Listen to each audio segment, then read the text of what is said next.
Once upon a time, not so very long ago, there lived a farmer who had 3 sons.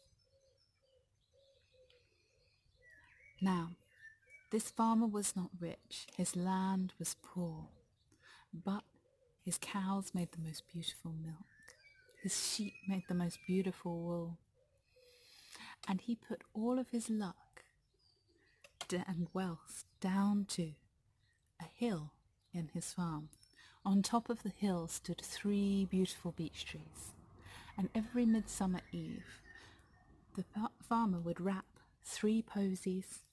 He would take them up and lay them in the roots of each of the 3 trees. Now it was said, on a full moon, if you went near those trees, you'd hear a strange music, and if you edged closer, you would see 3 green ladies dancing.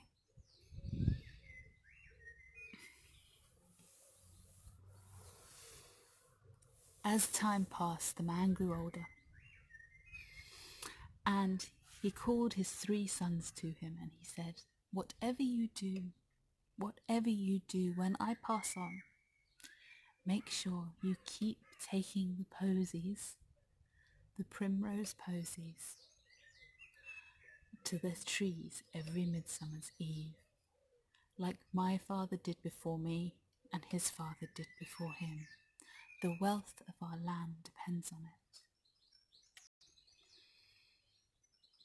It was not long until the old farmer passed away, and his 3 sons inherited the farm. The oldest son, as was his right, took the lion's share, the biggest chunk of the best land. And the second son took most of the rest, leaving the youngest son with a little strip of poor land at the bottom of the hill where the trees stood, a ramshackle cottage, a few scraggly chickens, and 1 cow. But the youngest son worked hard, and every midsummer eve he remembered. He made beautiful posies, went up the hill, and laid them on each of the 3 trees.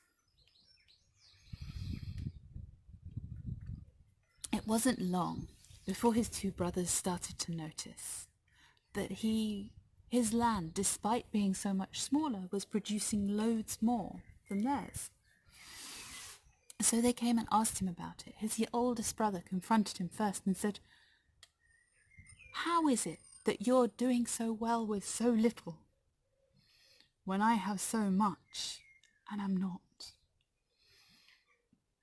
And the younger brother said, well, I work hard and I keep to the old ways. Every midsummer eve I take a posy to the trees. The older brother turned on him and said, that's my land. You won't be doing that anymore. You know what? I'm going to cut those 3 trees down and turn them into a big, beautiful barn for all my animals. And the older brother, good at his word, next morning set off with a group of farmhands towards the hill. When they reached the foot of the hill and the farmhands realized what he was about to do, they said, no, we won't have any part of this. We've seen the green ladies dancing. We won't cut down their trees. I don't know what will befall the person who does. But the oldest brother had none of this, and he walked up the hill, took his axe, and started to chop at the largest, most beautiful tree.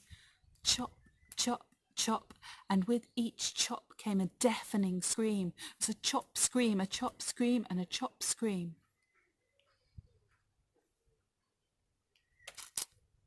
The tree started to fall, and as it fell, it somehow twisted and fell on the oldest son. He was killed outright.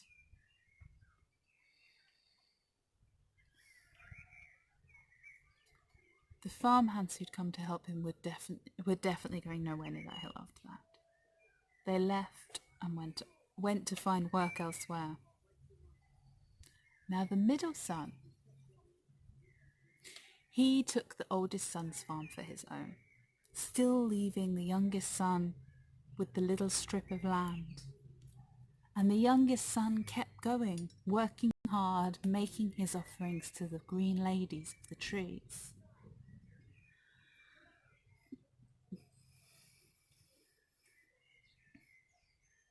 Time passed. The youngest son was still doing well on nothing, and the oldest son was trying. The youngest son was still doing well on nothing, and the middle son could not figure out why. So he went to confront his brother. How are you doing so well with just this, when I am struggling to make ends meet with all of this wealth? And the youngest son said simply, I work hard and I keep to the old ways. Every midsummer's eve I take 3 posies to the top of the hill. I put one on the stump where the third tree used to be, and one in the roots of each of the other trees. His brother turned on him and said, well, you won't be doing that anymore. It's my land. You're not welcome there. You're trespassing, and I'm going to cut the trees down. The middle son had somehow forgotten what happened to his older brother, and he gathered farmhands, tried to persuade them to help him, and of course they didn't want to. So off he went up the hill on his own. And there he started to chop. He started to chop, and the tree started to scream. He started to chop, and the tree started to scream. He started to chop, and the tree started to scream. He chopped, the tree screamed. He chopped, the tree screamed. He chopped, the tree screamed. The tree fell and somehow twisted and fell on him. There was no more screaming. 2 trees and the middle brother were dead. Again, the farmhands disappeared, quickly found work elsewhere. The younger brother had now inherited all of the farm. And he worked hard, and he remembered his brothers, but he also remembered the old ways. And every midsummer's eve, he would wrap 3 posies, carefully wrapping each one, and take them, and he'd lay them in the roots of the last beech tree, and one on each of the stumps.